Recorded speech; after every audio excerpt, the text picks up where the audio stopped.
अस्सलाम वालेकुम dear class 10th, कैसे हैं? ठीक ठाक हैं। मुझे उम्मीद है कि आप खुश खुम होंगे। और आज का जो टॉपिक है, चूँकि एक्सरसाइज 3.3 हमारी कंप्लीट हो चुकी है, अब हम 3.4 एक्सरसाइज की तरफ बढ़ रहे हैं। लेकिन 3.4 एक्सरसाइज करने से पहले कुछ रूल्स और कुछ थ्योरी है जो कि हम पढ़ेंगे। यहाँ पर टॉपिक है थियोरम्स ऑन प्रोपोर्शन। टॉपिक आज का क्या है? Theorems on proportion.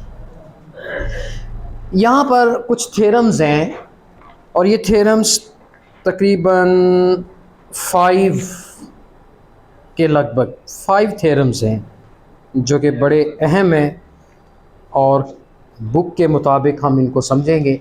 मैं यहाँ पर स्टेटमेंट लिखूँगा और फिर ब्रीफ करूँगा, ठीक है? जी, पहला थ्योरम क्या है? इन्वर्टेंडो। इन्वर्ट से है ये लफ्ज़, इन्वर्टेंडो थ्योरम।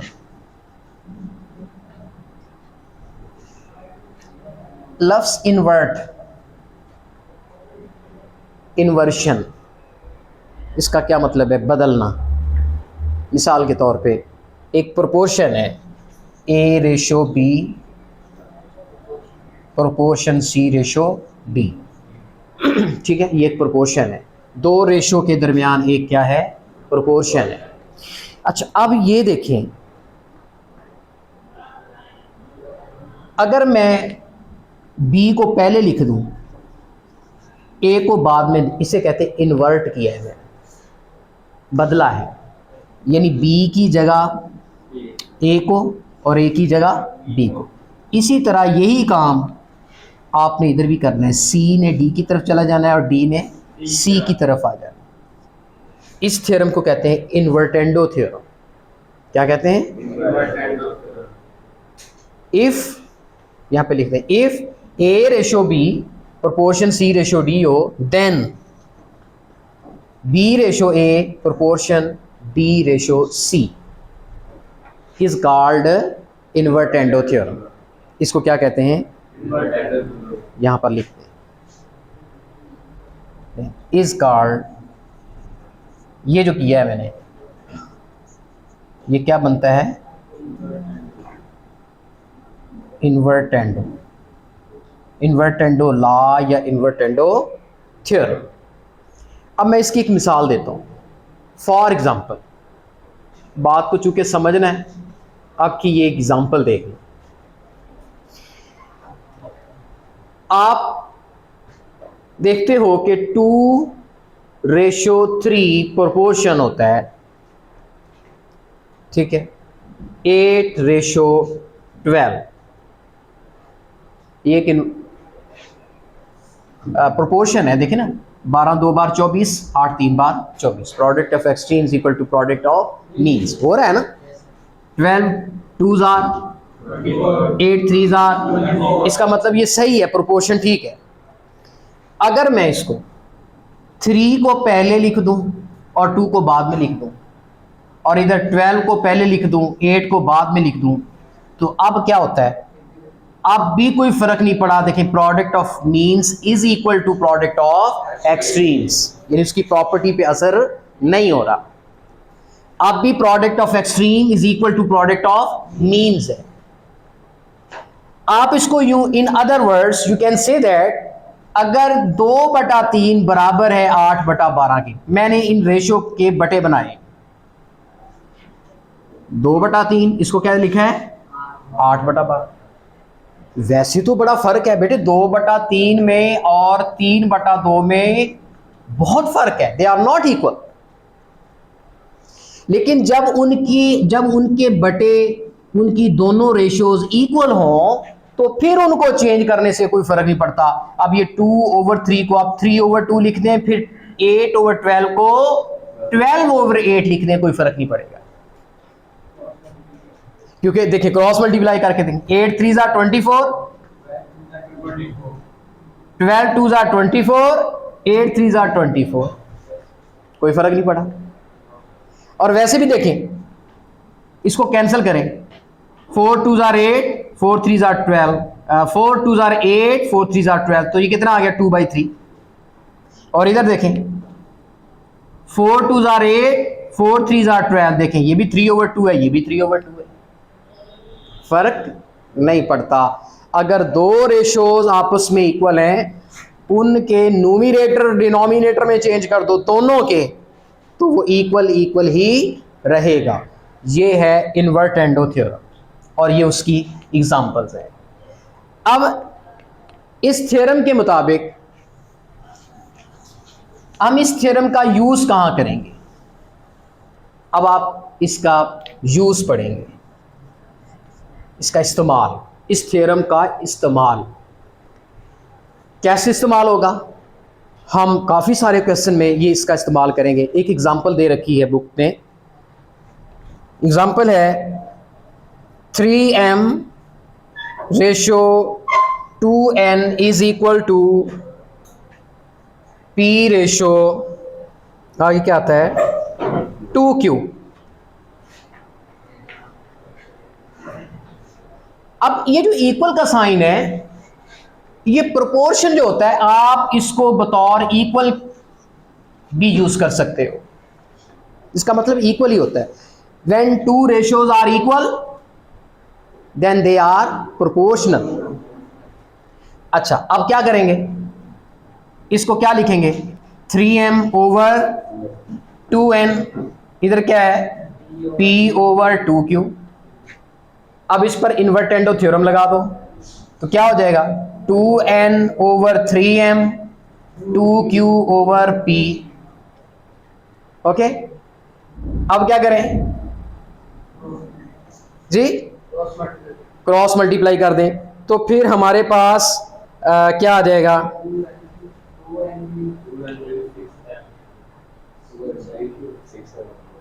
जी। अब आपने इसकी फिर रेशो बना लें, तो क्या आ गया, 2n ratio 3m 2q ratio p।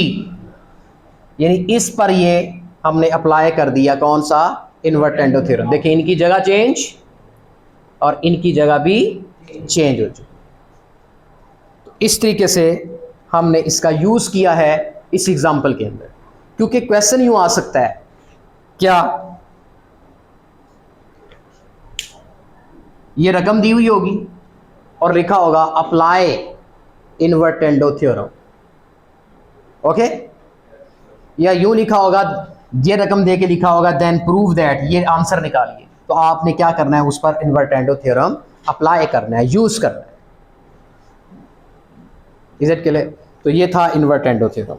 उसके बाद आता है ऑल्टरनेंडो थ्योरम। ऑल्टरनेंडो थ्योरम आपने मेन चीज यही लेनी है, ए रेशो बी प्रोपोर्शन सी रेशो डी, यहीं पर अप्लाई करना है कि इस पर जब ऑल्टरनेंडो थ्योरम अप्लाई करेंगे तो ये कौन सी शेप बनी। इन्वर्टेंडो थ्योरम इस पे अप्लाई किया तो पता चला कौन सी शेप बनी। अब कौन सा थ्योरम आ रहा है, ऑल्टरनेंडो। ऑल्टरनेंडो में क्या होता है जी, उसमें जी ये देखें, इसको आप क्या लिख सकते हो, a over B is equal to C over D. अब भी ऑल्टर का मतलब भी क्या होता है, तब्दील करना, जगह चेंज करना। ऑल्ट्रेशन जैसे आप कराते हैं, ऑल्ट्रेशन कराई है, गाड़ी को मॉडिफाई किया है, उसकी ऑल्ट्रेशन करा ली है। आप शर्ट लेते हैं, आपके साइज़ के मुताबिक आप उसको जनाब टाइट करते हैं या लूज़ करते हैं, तो क्या कहते हैं, ऑल्ट्रेशन कराई है, पेंट की ऑल्ट्रेशन हो गई, इन्हीं एक्स्ट्रा उस पर कोई ना कोई जो तब्दीली हम लेके आते हैं। अच्छा, अब ये a over B is equal to C over D है। अगर मैं इस a को इस तरफ d की तरफ ले आऊँ और d को a की तरफ ले जाऊँ, इसे कहते हैं ऑल्ट्रेशन। क्या हो जाएगी, b इधर आ जाएगा, b ओवर d, ये इधर आ गया इधर, और बाकी क्या रह गया, सॉरी ये d ऊपर आया, ये d बन गया, नीचे तो b ही रहा ना, और इधर c ओवर a इस तरफ आ गया। ये आप फर्क नहीं पड़ा, आप चेक कर लिया करें क्या फर्क पड़ा। ये देखें, ये भी था AD is equal to BC, और ये भी AD is equal to BC। उसका भी क्रॉस मल्टीप्लाई करें, इसका भी क्रॉस मल्टीप्लाई करें, आंसर सेम है। Is it clear? लेकिन ये थ्योरम कौन सा है? अल्टरनेंडो। अच्छा, अब आप कहेंगे सर इनकी जगह चेंज करना फर्ज है, इनकी नहीं हो सकती? इनकी भी कर सकते हैं, या फिर यहां पर लिख दें और, या यूं करें इनकी भी चेंज कर लें। एक सेकंड जी, करें क्या आता है? A over C is equal to, अब इनकी चेंज कर रहा हूं जी, बी ओवर डी। अब इसको हल करके देखें, A D is equal to B C, वही आया। एक और ऑप्शन बताऊंगा, और इसकी भी बदल दें, इसकी भी बदल दें। समझ आ गई बात की? यानी तीनों ऑप्शन है, पहले इन दोनों को बदला, फिर इन दोनों को बदल के देखा, अब इनको भी बदल रहे हैं, इनको भी एक ही वक्त में बदलेंगे तो क्या आता है देखें जी, डी ओवर, अब सी भी इधर आ गया, is equal to B over A. तो देखें A D is equal to B C, फिर भी वही आ रहा है। यानी दोनों को भी वक्त बदला जा सकता है, इस तरफ डायगनली, इस तरफ भी डायगनली। अच्छा, एक तरफ डायगनली, दूसरी तरफ डायगनली, फिर तीसरी बार दोनों को इस तरफ भी और इस तरफ भी अगर बदला जाए तो फर्क नहीं पड़ता। ये तीनों क्या कहलाते हैं? Alternendo theorem. Is it clear? क्योंकि जब हम उनकी क्रॉस मल्टीप्लाई करते हैं तो वही चीज जो एक्चुअली है वही बनती है, फर्क नहीं आता। तो हम इसका यूज करेंगे। अब इसका यूज मैं आपको एग्जाम्पल में दे रखा है, क्वेश्चन है, कहते हैं 3p + 1 ratio 2q is equal to 5r ratio 7s, then prove. Prove क्या करना है? वो दिया हुआ है उसने। प्रूव ये करना है कि 3p + 1 ratio 5r is equal 2q ratio 7s। ये प्रूव करना है। तो तवज्जो रखनी है जरा। पहले तो ये रकम लिखते हैं आप इसका बटा बना लें।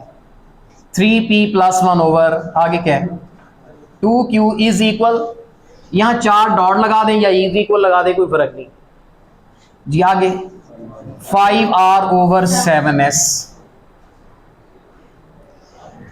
अब यहां पर देखिए, या मैं इनको बदल सकता हूं, मेरे पास 3 तरीके हैं अल्टरनेंडो थ्योरम अप्लाई करने के। या मैं इनको बदल दूं, ओके, या मैं या दोनों को ही बदल दूं, या ये बदलाव इस तरफ भी आए इस तरफ भी आए। अच्छा, अब लेकिन क्वेश्चन की डिमांड बताएगी, देखिए ना, ये क्वेश्चन जो आंसर है वो बताएगा कि कौन सा बदलाव करना है, कौन सा अल्टरनेंडो लगाना है। अच्छा, क्वेश्चन फिर आपने आंसर पे गौर करना है, जो साबित करना है। ये आंसर है 3p के नीचे 5r लाना है, इसका मतलब इसको बदलाना है, इधर लेके आना है। उधर 2q को क्या देना है? हाँ, तो जब ये इधर चला जाएगा 2q ऊपर आ जाएगा तो उनकी रेशियो 2q 7s बन जाएगी, यानी पहला ही लग जाएगा। यानी ये बदलाव ये होगा। तो करें इसको जी, कितना आ जाएगा? 3p + 1 over 5r is equal to, ये ऊपर चला गया 2q ओवर 7s। अब इसकी रेशियो वापस, इसकी रेशियो फॉर्म बना लें। 3p + 1 ratio 5r is equal 2q ratio 7s। लो जी, ये आपका प्रूफ साबित हो गया, ये आंसर आ गया। और इस आंसर तक लाने के लिए हमने कौन सा अल्टरनेंडो थ्योरम यूज किया है?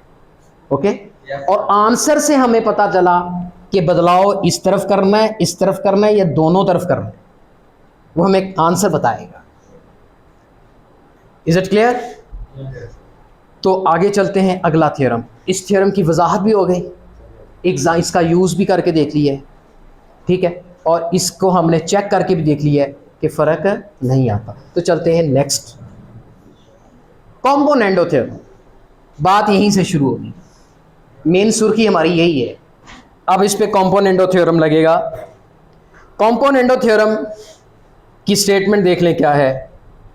कॉम्पोनेंटो और डिविडेंडो ये बहुत मशहूर है और इनका इस्तेमाल हम बहुत करेंगे अगली एक्सरसाइज में, इसलिए आपने गौर से बात को समझना है। अच्छा, आपने इसको लिख लिया a over b c over d, this is the another shape to represent a proportion.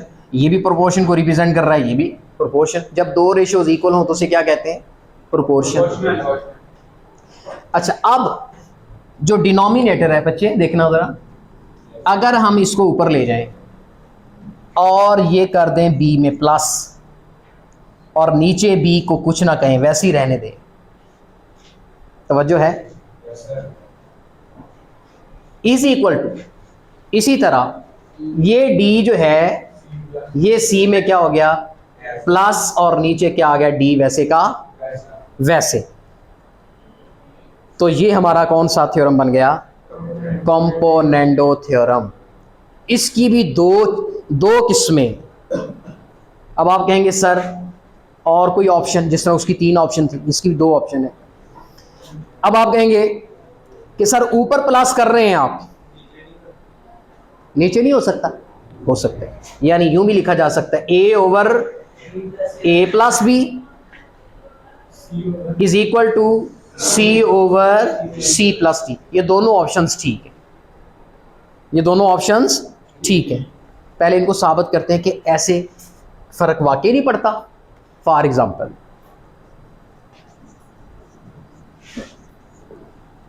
मैं एक एग्जाम्पल लेता हूं, 2/3 इज इक्वल है 4/12 के। इज इक्वल ही है ना, क्योंकि इसको काटें तो वही चीज बन जाती है। 2 2 जार 4,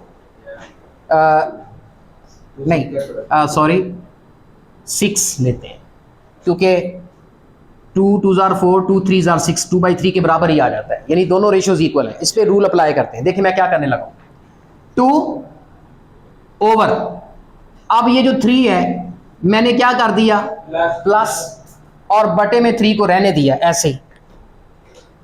जैसे बी ए में क्या किया था प्लस और नीचे बटे में बी रहने दिया था। कहते हैं वो इज इक्वल होगा किसके? सी में डी प्लस कर दें, यानी डी वाला सी में प्लस कर दें और नीचे डी रहने दें। अब यहां सी कौन है? 4 है, उसमें डी है 6 है, नीचे डी रहने दें। ये रूल अप्लाई किए। अब मैं देखता हूं कि क्या ये फर्क पड़ा। देखें 3 और 2 कितना हो गया? 5 ओवर 3। और इधर क्या बनता है? यानी इधर बनता है 5 ओवर 3 और उधर बन रहा है 10 ओवर 6। देखिए कोई फर्क नहीं, आप इसको कैंसिल करें, 2 5 जार 10, 2 3 जार 6, उसी के बराबर नहीं आ जाएगा?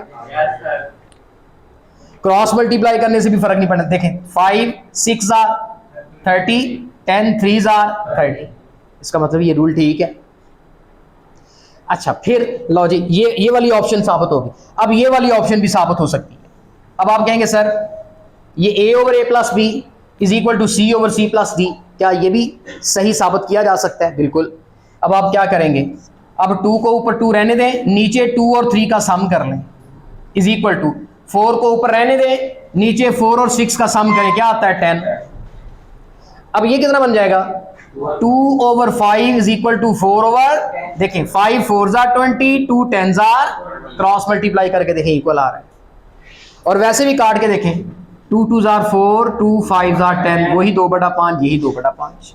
इसका मतलब ये दोनों रूल साबित हो चुके हैं। अब इनका यूज भी करेंगे हम।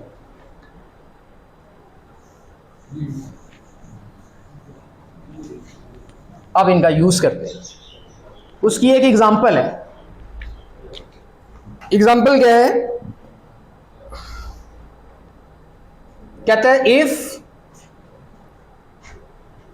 If m plus 3 ratio n is equal to p ratio q minus 2, then साबित ये करना है कि m plus n plus 3 ratio n is equal p plus q minus 2 ratio q minus 2,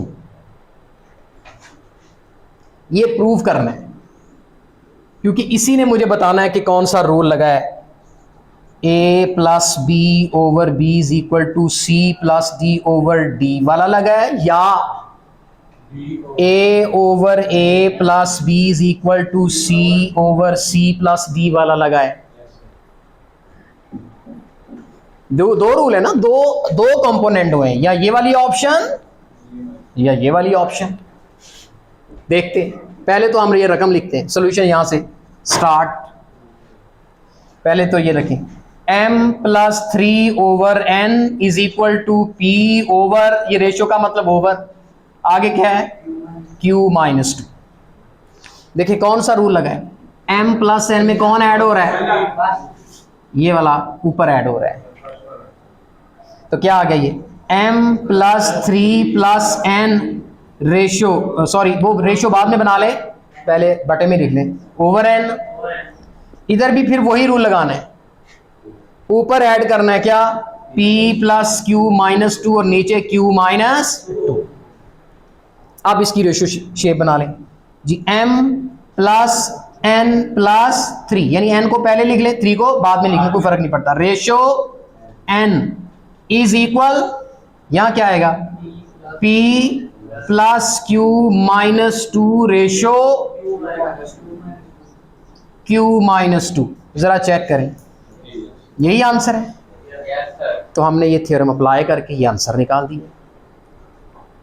जो बच्चा इन थ्योरम्स को स्टडी करेगा, अब ये फॉर एग्जांपल ये एग्जांपल आ जाती है आपको बोर्ड में, अगर आपको थ्योरम का नहीं पता आप ये कभी भी साबित नहीं कर सकते।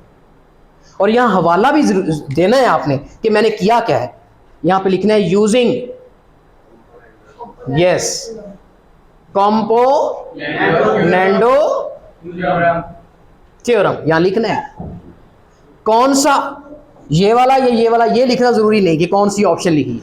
अगर ये यूज करते तब भी कॉम्पोनेंटो थ्योरम लिखते, ये यूज किया है तब भी कॉम्पोनेंट, वो ऑप्शन हमें रिजल्ट बताएगा कि कौन सा इस्तेमाल हुआ है।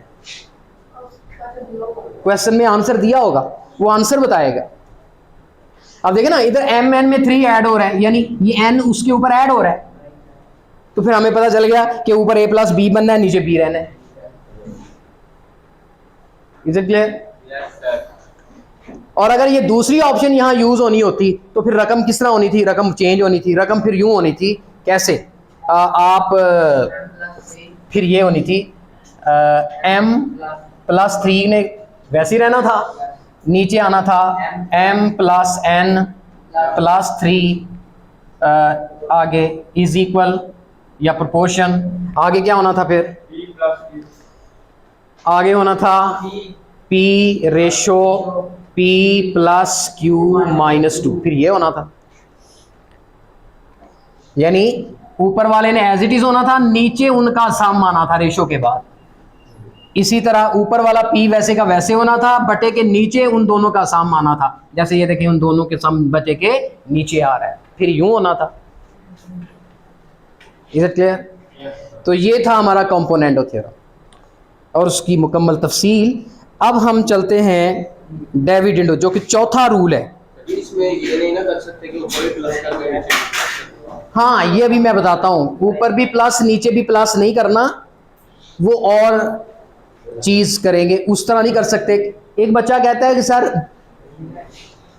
वो आप चेक करके देखें कि क्या वो रूल बन सकता है। चलें, ये मैं रेज करता हूं, एक और क्वेश्चन बच्चे का है, उस पर गौर करते हैं।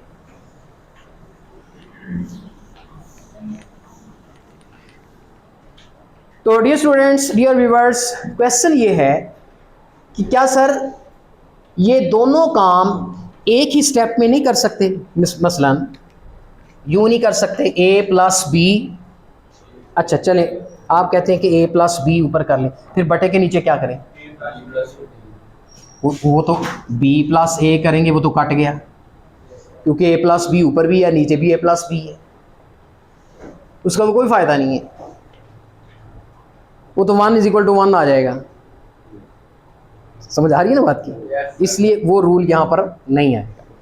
हाँ एक चीज़ है, दो रूल इकट्ठे लग सकते हैं। एक कंपोनेंडो मैंने पढ़ा दिया, अब मैं पढ़ाने लगा हूँ ऑल्टरनेंडो, नहीं डेविडेंडो, सॉरी डेविडेंडो।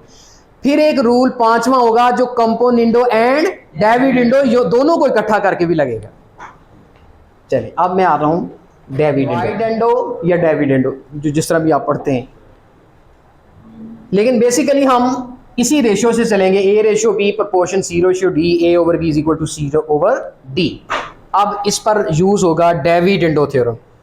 सुन रहे हैं आप? डेविडेंडो में सब्ट्रैक्शन करेंगे और कोई फर्क नहीं। देखें ए में बी क्या किया, माइनस, नीचे बी आ गया। आगे सी में डी क्या किया, माइनस, नीचे डी आ गया। या फिर दूसरा भी ऑप्शन है ना, क्या नीचे माइनस करने का, जैसे उसमें नीचे भी सम किया था जी। दूसरा ऑप्शन क्या है, A over A minus B is equal to C over C minus D, D minus C नहीं, सी माइनस डी। ऊपर वाले से नीचे वाला माइनस करना है। अब यहां पर कॉम्पोनेंडो और डेविडेंडो इकट्ठे हो सकते हैं, क्योंकि एक में माइनस आएगा, एक में प्लस आएगा, और वो कटेंगे नहीं। अच्छा अब पहले इसका यूज पढ़ लेते हैं, मैं इसकी एग्जांपल देता हूं आपको। 2/3 बराबर है 6/9 के बराबर है ना, क्योंकि 2 को 3 से मल्टीप्लाई किया 6, 3 को 3 से मल्टीप्लाई किया 9, क्रॉस मल्टीप्लाई करें 9 2 जार 18, 6 3 जार 18, इसका मतलब ये एक प्रोपोर्शन है। इस पर ये रूल अप्लाई करते हैं।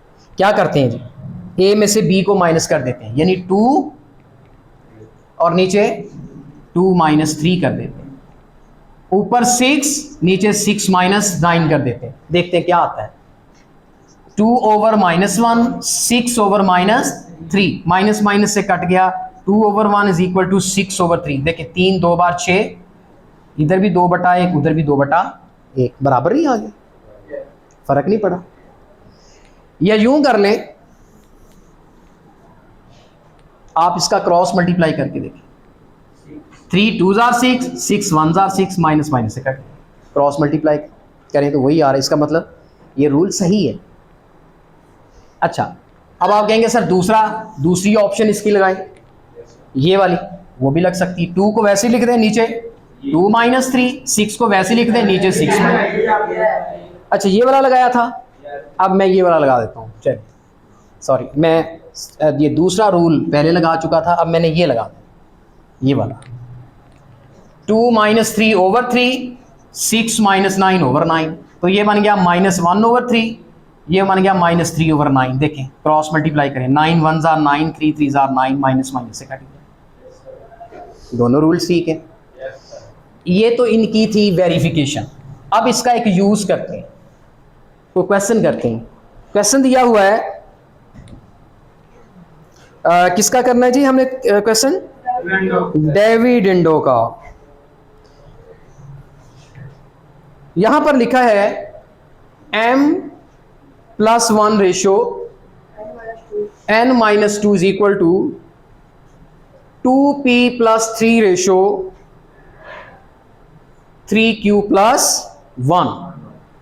देन, क्योंकि देन ही ने तो बताना है कि ये वाली ऑप्शन या ये वाली ऑप्शन। देन साबित करें क्या जी, m-n+3 ratio n-2 proportion 2p-3q+2 ratio 3q+1, ये साबित करना है। ये आपकी रकम है, आपने क्या करना है, पहले रकम लिख लेनी है, m+n ओवर n-2, इधर लिख लेनी है 2p+3 ओवर 3q+1। हाँ सॉरी, ये m+1 है, आपने सिर्फ m+1, और नीचे n-2 is equal to 2p+3 3q+1, बाकी तो ठीक है रकम। अच्छा अब इस पे ये रूल अप्लाई करके ये वाला प्रूव करना है। कौन सा देखें रूल लगा हुआ है, इसमें ये ऊपर वाला माइनस किया हुआ है, बिल्कुल m+1 में माइनस कर दिया n माइनस नीचे वाला, और नीचे n-2 वैसे का इज इक्वल टू 2p+3 में माइनस किया डिनोमिनेटर, और नीचे ये डिनोमिनेटर वैसे का वैसे ही आ गया। ठीक है, अब स्पेस नहीं है तो मुझे ये रेज करना होगा। अब इसको सॉल्व कर लें। m+1 minus n minus minus +2 नीचे n-2 is equal to 2p+3 minus 3q plus minus -1 नीचे क्या आ गया 3q+1। ये क्या बनता है m+n 2 और 1 कितना हो गया 3 बटे में क्या आ गया n-2 जी, हाँ जी, ये n- का है। आगे आता है 2p+3, बल्कि 3 ना लिखें, आगे क्या आता है -3q, 3 में से 1 चला गया तो +2 बटे के नीचे क्या आ गया 3q+1 साबित हो गया है। बस वो रेशो की शक्ल में लिखा हुआ है, देखें m-n+3 आ रहा है, रेशो n-2 आ रहा है, आगे प्रोपोर्शन 2p-3q+2 आ रहा है, रेशो में क्या आ रहा है 3q+1 साबित हो चुका है वो। तो इस तरीके से ये हमारा डेविडेंडो थ्योरम भी कंप्लीट। अब लास्ट है पांचवा थ्योरम, उसमें कॉम्बिनेशन आ गया जी। चलते हैं नेक्स्ट। अब कौन सा है, कंबाइंड है, कॉम्पोनेंडो एंड डेविडेंडो।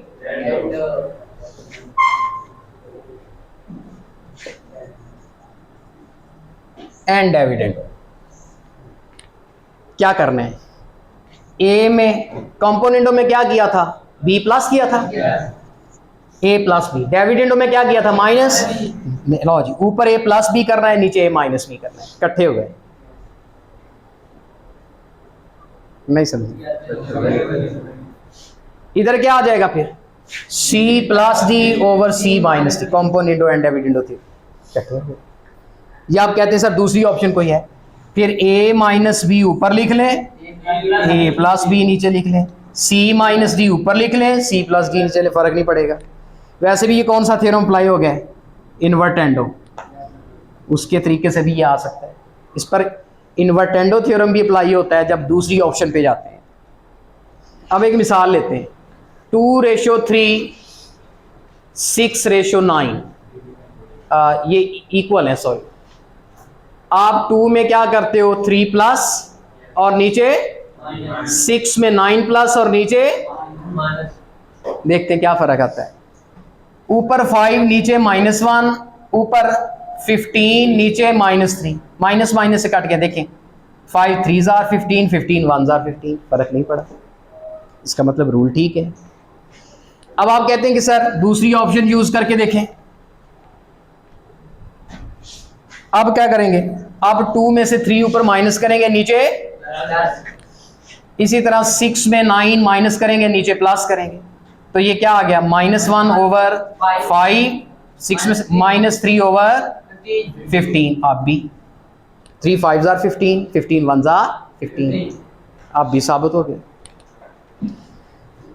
अच्छा, अब ये कंबाइन हुआ है, क्या हुआ है, कंपोनेंडो एंड डिविडेंडो में कॉम्बिनेशन बन गया है सम का और सब्ट्रैक्शन का। अच्छा, अब इसकी ना, इसका स्ट्रक्चर बनाते हैं। आपने एक मैं समझा के दिखा देता हूं, एक सेकंड, मैं स्ट्रक्चर। अच्छा, कंपोनेंडो क्या था मेरे बेटे बताओ, वो था a minus B over b is equal to c minus D over D. Componendo में क्या था, प्लस था, चलें ये प्लस का है, और दूसरी ऑप्शन क्या थी उसकी, बोलिए a over a plus B is equal to c over G. इसके बरक्स ये कौन सा है? कंपोनेंडो। अब ये खाना है डेविडेंडो का। डेविडेंडो का पहला रूल क्या था? a minus B over b is equal to c minus D over. दूसरा क्या था? a over a minus B, c over c minus D. ध्यान करना। अब ये दोनों आपस में क्या होंगे? कंबाइन, कॉम्बिनेशन बनने लगा है। कैसे कॉम्बिनेशन कैसे बनेगा? इसको उठाएं, इस पूरे को उठाएं ना। मैंने इस पूरे को उठाया, ये मेरे हाथ में है, इसके ऊपर रखा है। a माइनस बी ऊपर आ गया, नीचे क्या आ गया? a plus B. और जो x है वो फिनिश, यानी इसका इसके साथ, इसका इसके साथ कॉम्बिनेशन बनेगा जी। इस बटे को उठाएं, इस बटे के ऊपर पेस्ट कर दें। a माइनस बी ऊपर आ जाएगा, नीचे a प्लस बी आ जाएगा, बाकी a और b कैंसल। दूसरी तरफ इसको बटे को उठाएं, इसके ऊपर रखें, c माइनस डी ऊपर आ जाएगा, नीचे c plus D, c over D, खत्म। सिर्फ दो। अच्छा अब ये देखें, इसको इसके ऊपर उठाएं, अब ये उठ के इधर आएगा, ऊपर a प्लस बी होगा, नीचे a माइनस बी होगा, a ओवर बी, खत्म। यानी दोनों ऑप्शन आ रही हैं, दोनों ऑप्शन। और c ओवर माइनस डी इसके ऊपर रखें, तो c प्लस डी ऊपर आएगा और नीचे c माइनस डी आएगा, c ओवर डी फिनिश हो जाएगा। तो ये इनका कॉम्बिनेशन से, कंपोनेंडो डेविडेंडो के कॉम्बिनेशन से बनता है कंपोनेंडो एंड डेविडेंडो थ्योरम। ऊपर सम तो नीचे सब्ट्रैक्शन, दूसरी तरफ भी ऊपर सम करना है, नीचे सब्ट्रैक्शन, या फिर यूं करना है, जो सब्ट्रैक्शन डिनोमिनेटर के नीचे की हुई है वो सब्ट्रैक्शन ऊपर होगी और ऊपर का एडिशन नीचे, या इसी को उल्टा दे, इसी पर इन्वर्टेंडो थ्योरम लगा दें तो वो दूसरी शेप बन जाती है जी। जी ये एक प्लस का एक माइनस का एक कट जाएगा, ये दोनों कटेंगे। नहीं इसके ऊपर वाला एक प्लस बी और एक माइनस बी। हां ये भी हुई। कैसे कैसे कैसे? और ऊपर वाला में क्या सभी? हां और कह रहे हैं ये ऊपर वाला प्लस के नीचे वाला माइनस ये कट लीजिए, यानी प्लस बी माइनस बी से सारा ही ऐसे कभी नहीं कटता होता। मैं आपको इसकी एक एग्जांपल देता हूं। आप देखिए, एक हो 5 माइनस 2, नीचे हो 5 प्लस 2, क्या ये कटेगा? अरे ये 5 में से 2 निकला 3 बन रहा है, नीचे 5 में 2 जमा करके 7 बन रहा है, कोई कटिंग होती है? हाँ, अगर वो सेम हो, अगर ऊपर भी प्लस हो फिर तो ऊपर भी 7 बन गया, नीचे भी 7 बन गया, फिर तो कट गए। या अगर दोनों तरफ माइनस हो फिर भी कटेंगे, क्योंकि 5 में से 2 निकला 3, 5 में से 2 निकला 3, फिर भी कट जाएंगे। हाँ, फिर सेम साइन चाहिए, ऊपर दोनों माइनस सेम हो फिर कटेंगे, या दोनों प्लस हो फिर कटेंगे। अगर एक प्लस हो रहा है एक माइनस हो रहा हो तो ऊपर और वैल्यू है, नीचे और वैल्यू बनेगी, तो कटेंगे कैसे? Is it clear? Yes sir. तो ये बहुत अच्छा क्वेश्चन था और मुझे उम्मीद है कि काफ़ी कॉन्सेप्ट्स जो हैं वो आपके क्लियर हो चुके हैं। आज हमने 5 थ्योरम्स किए हैं प्रोपोर्शन पर, जिनके नाम हैं इन्वर्टेंडो है, ऑल्टरनेंडो है, और फिर कंपोनेंडो है, फिर डेविडेंडो है, फिर कंपोनेंडो एंड डेविडेंडो है, कॉम्बिनेशन ऑफ कंपोनेंडो एंड डेविडेंडो। चूँकि नेक्स्ट जो एक्सरसाइज है वो हमारी ऑलमोस्ट कंपोनेंडो डेविडेंडो के दोनों के कॉम्बिनेशन पर ज़्यादा क्वेश्चन मुश्तमिल हैं। तो मुझे उम्मीद है कि इंशाल्लाह आपको, चूँकि ये थ्योरम्स आने चाहिए, अगर ये थ्योरम्स आपको आ गए तो फिर अगली एक्सरसाइज आपकी चुटकी में हो जाएगी। मुझे उम्मीद है कि आज का टॉपिक आपको समझ में आ चुका होगा। नेक्स्ट लेक्चर तक इजाज़त चाहता हूँ। अल्लाह हाफिज़।